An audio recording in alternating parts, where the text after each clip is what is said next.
ನಾನು ಹೇಳಿದೆ ರಾಜಕೀಯ ಅಸ್ಥಿರತೆಗಳು ಹೆಂಗಿದೆ ಅಂತ ಹೇಳ್ತಾ ಬಂದೆ ನಾನು. ಈ ಸರ್ಕಾರದ ಆದೇಶಗಳು ಈ ಸರ್ಕಾರವನ್ನ ಯೂಟರ್ನ್ ಸರ್ಕಾರ ಅಂತ ಹೇಳ್ತೀನಿ ನಾನು.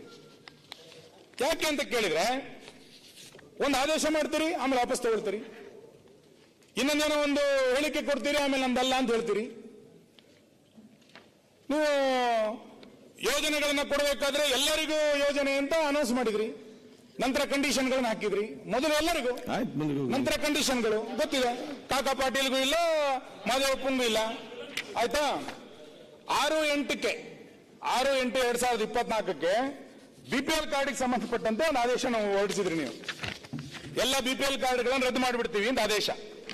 ನಮ್ಮ ಅಶೋಕ್ ಅವರು ಆ ಸ್ಥಳಗಳಿಗೆ ಭೇಟಿ ಕೊಟ್ಟು ಸ್ವಲ್ಪ ಮೀಡಿಯಾದಲ್ಲಿ ದೊಡ್ಡ ಗಲಾಟೆ ಆದ ನಂತರ ಮತ್ತೊಂದು ಆದೇಶ ಹೊರ ಬೀಳುತ್ತೆ. ಅದೇ ಯಾವಾಗ 22/11 ಸರ್ಕಾರಿ ನೌಕರರ ಮಾತ್ರ ರದ್ದು ಮಾಡಿ ಅಂತ ಅಲ್ಲೇ ಯೂಟರ್ನ್ ನೋಡಿದ್ರು. ವಕ್ಫಿನ ಬಗ್ಗೆ ಸರ್ಕಾರದ ಆದೇಶ ಇತ್ತು. ಯತ್ನಾಳ್ರು ಉಳಿದಂತವ್ರ ಪ್ರತಿಭಟನೆಗಳಾದಾಗ ಆದೇಶ ತೆಗೆದುಕೊಂಡು ಮತ್ತೆ ಅದನ್ನು ಸರಿ ಮಾಡುವಂತ ಪ್ರಯತ್ನ ಮಾಡಿದ್ವಿ.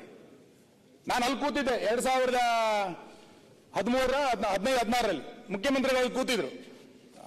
ಸಂತೋಷ್ ಲಾಡ್ ಕೂತ ಹತ್ರ ಮಾದೇವಪ್ಪ ಇದ್ರು, ಕಾಗೋಡ್ತೀವಿ ಅಂತ ಅಲ್ಲಿದ್ರು. ನಂಗೆ ಈಗಲೂ ಕಣ್ಣಿಗೆ ಕೆಟ್ಟದಂಗಿದೆ ಅದು. ಮುಖ್ಯಮಂತ್ರಿಗಳು ಭಾಷಣ ಮಾಡ್ತಾ ಹೇಳಿದ್ರು, ನಾನು ಮುಂದಿನ ಚುನಾವಣೆಗೆ ಸ್ಪರ್ಧೆ ಮಾಡೋದಿಲ್ಲ ಅಂತ ಹೇಳಿದ್ರು. ಮಾದೇವಪ್ಪ ಸಾರ್ ಸುಮ್ನೇರಿ ಸಾರ್ ಅಂತ ಹೇಳಿದ್ರು ಅಲ್ಲ ಹಿಂಗಡೆ ಕೂತ್ಕೊಂಡು. ಯೂಟರ್ನ್ ಭಾಷಣಕ್ಕೆ ಬಂದಾಗ ನಿಮ್ಮ ಮತ್ತೆ ಚುನಾವಣೆ ನಿಂತ್ರಿ.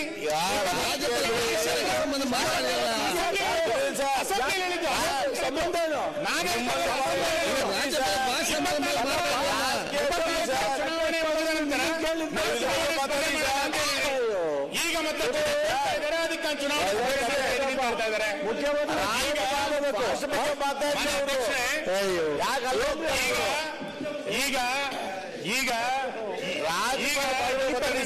ಅಂತಂದ್ರೆ ಈಗ ಎಷ್ಟು ಹೆಂಗೆ ಯೂಟರ್ನ್ ಅಂತಂದ್ರೆ, ಮೋಡ ಹಗರಣ ಆದಾಗ ನಮ್ದೇನೋ ಪಾತ್ರ ಇಲ್ಲ ಅಂತಂದ್ರು. ಆಮೇಲೆ 14 ಸೀಟ್ ವಾಪಸ್ ಕೊಟ್ರು, ಯೂಟರ್ನ್ ನೋಡಿದ್ರು. ಆಯ್ತು, ಇಷ್ಟ ಆಗಲ್ಲ ರೀ ರಾಜ್ಯದ ಮುಖ್ಯಮಂತ್ರಿ, ಇಷ್ಟ ಆಗಲ್ಲ ಕೊಡ್ಬೇಕು.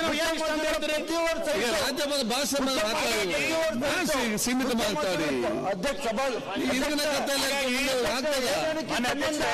ಸರ್, ಮುಖ್ಯಮಂತ್ರಿ ಮನುಷ್ಯ ಒಬ್ಬನೇ ಇದ್ದೋಳ ಸರ್. ನನಗೆ ಸ್ಪೆಷಲ್ ಗ್ರೇಡ್ ಎಲ್ಲರ ನೋಡಪ್ಪ, ಮಂತ್ರಿ ಎಲ್ಲರೂ ಒಂದೇ ತಾನೆ. ಯಾರು ಅರ್ಬನ್ ಡೆವಲಪ್ಮೆಂಟ್, ಎಲ್ಲರೂ ಒಂದೇ ತಾನೆ. ನಾನೇ ಅರ್ಬನ್ ಡೆವಲಪ್ಮೆಂಟ್ ಮಿನಿಸ್ಟರ್, ಎಲ್ಲರೂ ಒಂದೇ ತಾನೆ.